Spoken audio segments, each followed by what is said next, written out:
Bonjour à tous et bienvenue dans cette nouvelle vidéo de Quotidien d'investisseurs.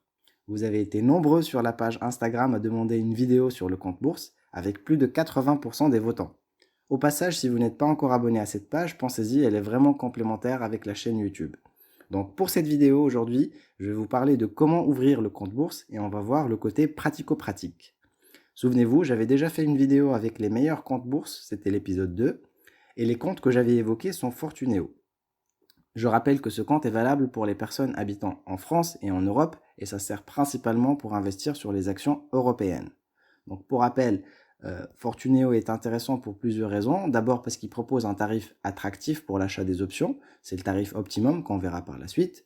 C'est sans condition, très intéressant. Et il y a une promo en cours en ce moment, c'est que les 100 premiers ordres sont gratuits. Donc tout ça fait une combinaison idéale pour débuter. Cerise sur le gâteau, il donne un accès à des analyses détaillées et gratuites que nous allons massivement utiliser pour la suite. Je sais, je parle un petit peu trop de Fortuneo, mais je vous rassure, je ne suis pas actionnaire de cette banque. Je vous donne simplement le résultat de mon analyse du marché et de ce qui me semble le plus pertinent pour démarrer son voyage vers la liberté financière à travers l'investissement. Donc peu importe, que vous preniez Fortuneo ou un autre, l'essentiel c'est d'avoir un compte bourse opérationnel. Donc, pour ouvrir son compte en bourse chez Fortuneo, deux manières de faire. La première, c'est ouvrir uniquement un compte bourse. La deuxième, c'est ouvrir un compte bancaire et un compte bourse. Et c'est ce que je recommande pour débuter, pour plusieurs raisons. D'abord, parce que le compte bancaire est gratuit à l'ouverture et à la fermeture. Ensuite, le compte bancaire est très pratique pour alimenter ou retirer de l'argent de votre compte bourse, donc c'est très utile dans ce sens. Et enfin, avoir un compte bancaire séparé ou un deuxième compte bancaire peut vous aider à mieux manipuler et maîtriser votre argent. Et ça, ce sera l'objet d'une prochaine vidéo sur comment gérer son argent et comment se constituer un capital de départ. Donc n'oubliez pas de vous abonner du coup à la chaîne et d'activer la cloche pour ne pas louper les prochaines vidéos. Revenons du coup à notre sujet. Donc, on va voir l'exemple et je vais vous montrer comment faire la création du compte bancaire et ensuite la création du compte bourse chez Fortuneo. Donc, pour le compte bancaire, on va tomber sur cette page et comme vous le voyez ici, il y a souvent des promotions de ce type-là. Là, en ce moment, c'est 80 € offerts. Si vous êtes intéressé par une prime plus importante, c'est-à-dire 110 € aujourd'hui, n'hésitez pas à utiliser le code promo que je vais vous mettre dans la description de la vidéo. Je vais vous montrer tout ça ultérieurement. Donc c'est parti pour l'ouverture du compte bancaire. Donc là, on va ouvrir un compte individuel. On n'est pas client. Et on va commencer à remplir les différentes informations, donc la civilité, etc. Et donc là, hop, c'est Monsieur Michu, Jacob. Et donc là, hop, on va mettre la date de naissance. On va mettre un numéro de portable. Hop.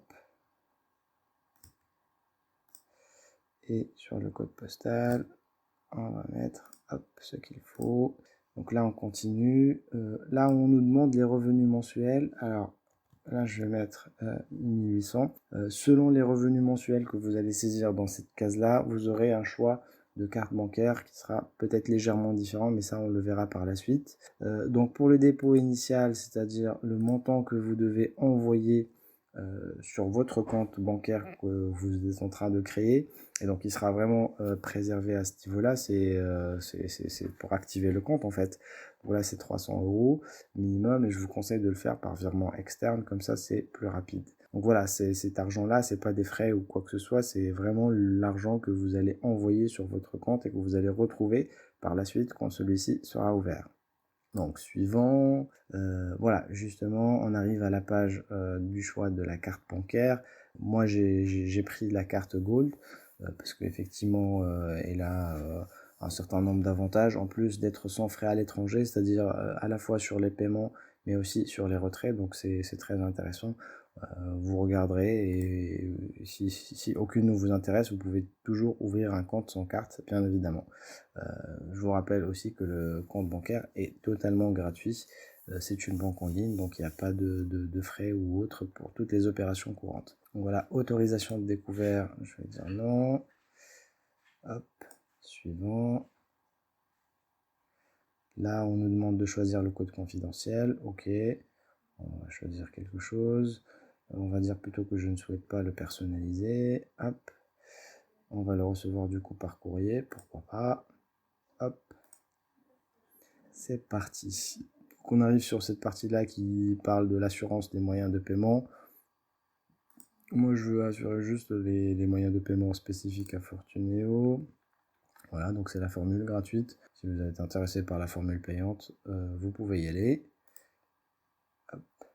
Et donc là, on arrive sur une page où on nous demande si on veut une épargne qui fructifie son risque et qui reste totalement disponible. Ça s'appelle le livret plus. Il y a un taux de base de 0,1%. Donc là, typiquement, vous devez faire attention parce que ça doit vous alerter, le fait que ce soit sans risque.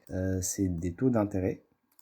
Typiquement, et du coup, comme nous l'avions vu dans la finance islamique, dans les vidéos précédentes, l'intérêt c'est interdit, donc ça, on va dire gentiment non à ce produit-là. Hop.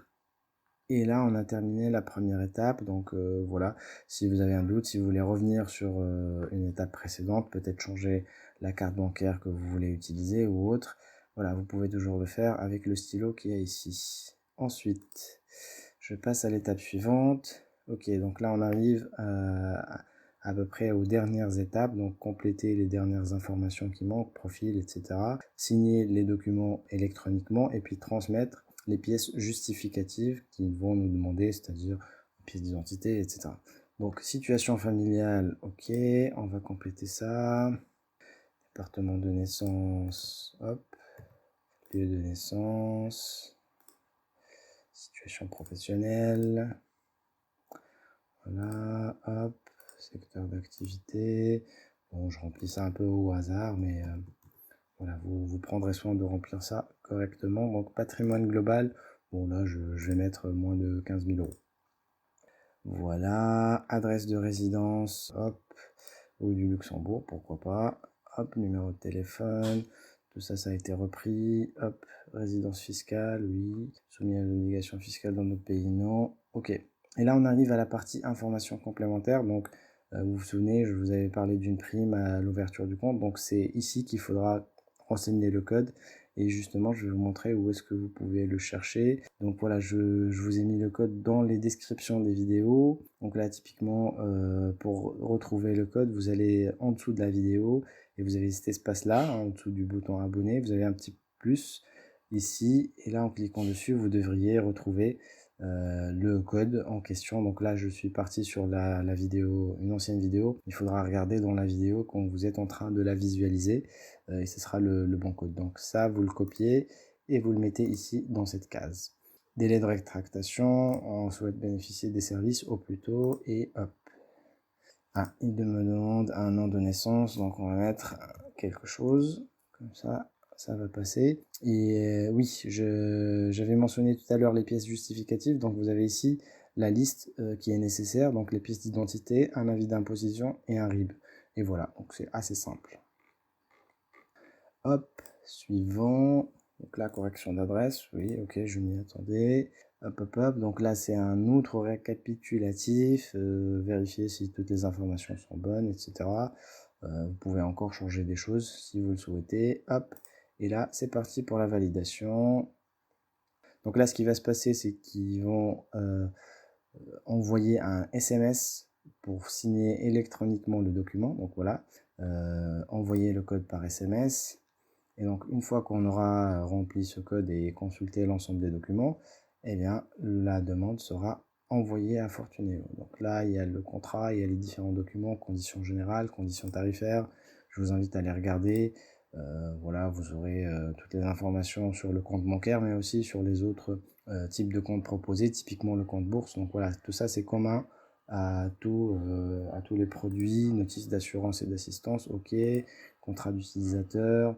Voilà, je vous laisse regarder tout ça tranquillement et après, vous cochez cette case et vous signez en complétant le code reçu par SMS. Et après ça, vous aurez à transmettre les pièces justificatives, donc ce qu'on avait vu tout à l'heure, à savoir les pièces d'identité, l'avis d'imposition et le RIB.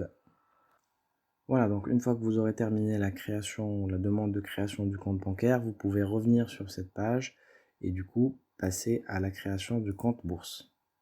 Donc là, on arrive sur la page d'accueil pour le compte bourse. On a cette offre promotionnelle, donc les 100 premières heures offertes que je vous avais évoquées précédemment. Et donc c'est parti pour l'ouverture du compte bourse. Là, deux options possibles, soit ouvrir un compte, soit en transférer. Si jamais vous avez un PEA existant ou un compte titre, vous pouvez toujours le transférer d'un établissement à l'autre.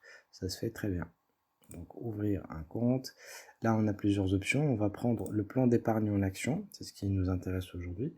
Et c'est ce qui permet d'investir sur les actions européennes en profitant d'une enveloppe fiscale intéressante et d'un avantage fiscal très intéressant. Donc si vous voulez voir plus de détails, n'hésitez pas à revenir sur l'épisode 2 donc des vidéos déjà publiées pour voir de quoi il s'agit et quelles sont les différentes conditions. Donc voilà, je continue. Hop. Là, on me demande est-ce que déjà client ou pas. Donc deux options, soit vous êtes déjà client chez Fortuneo, auquel cas vous faites oui, et dans ce cas on vous demandera de vous identifier, soit vous faites non, hein, si vous n'êtes pas client, et du coup vous continuez, vous renseignez les différents champs qu'il y a ici. Donc voilà, c'est typiquement la civilité, nom, prénom, date de naissance, code postal, etc. Il y a une information ici qui est peut-être nouvelle, c'est le type d'investisseur que vous êtes. Donc voilà, il y a plusieurs propositions. Ça, c'est typiquement pour savoir, eux, de leur côté, quel type de client vous êtes. Est-ce que vous êtes actif ou pas. Et donc voilà, moi, je vous propose de mettre peu actif, parce que de toute façon, ça ne va rien changer à cette étape-là au niveau du tarif. Mais voilà, c'est quelque chose pour leurs statistiques et pour leur profilage initial.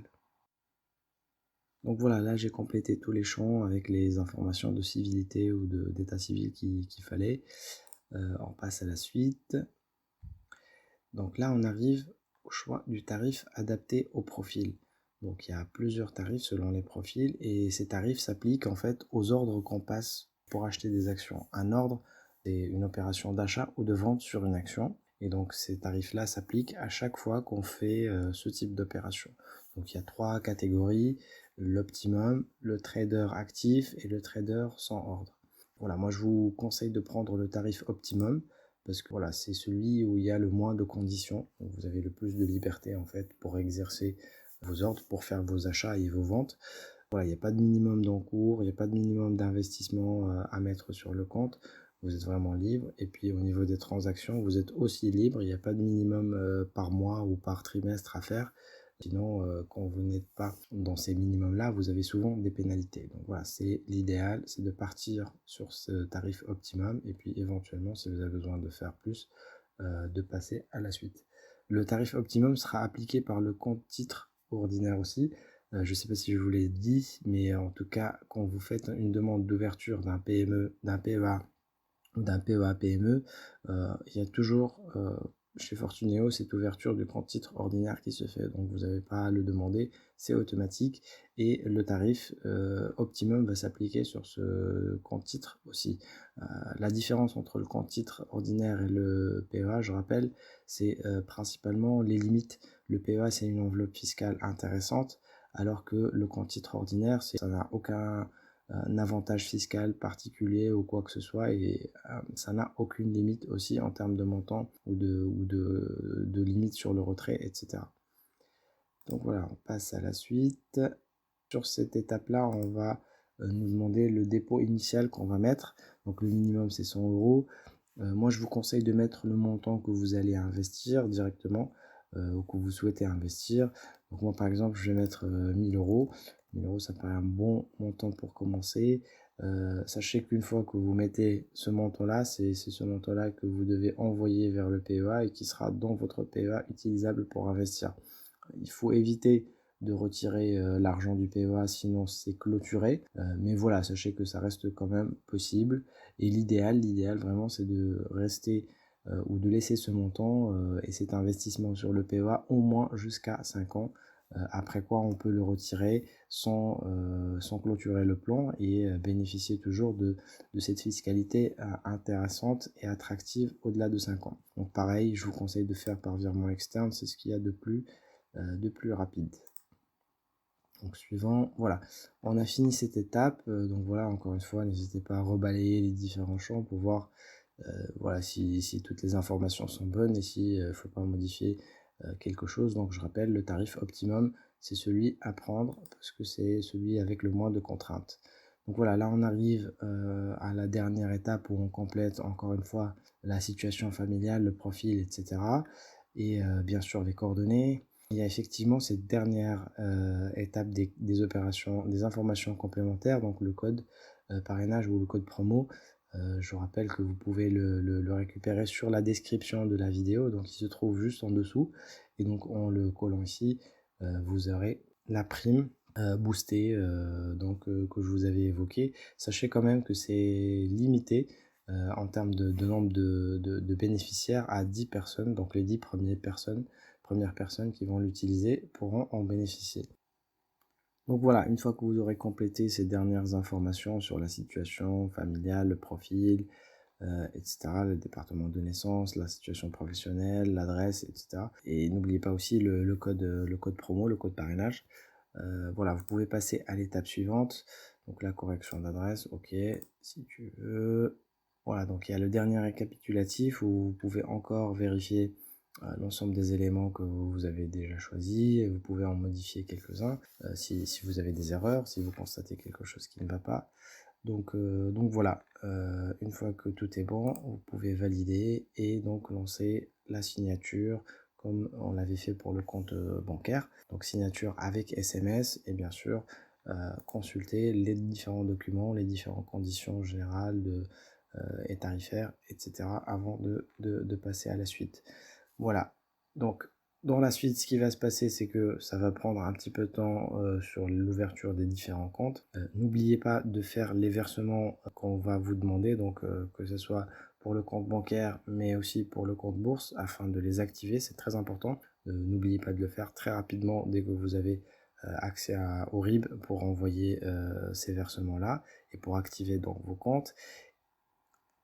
Voilà, vous savez tout sur l'ouverture du compte bourse et vous êtes maintenant en bonne voie pour démarrer votre investissement.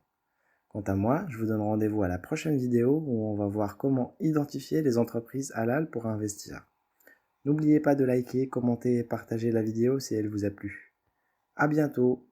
Avec Quotidien d'investisseur, l'indépendance financière est à portée de main.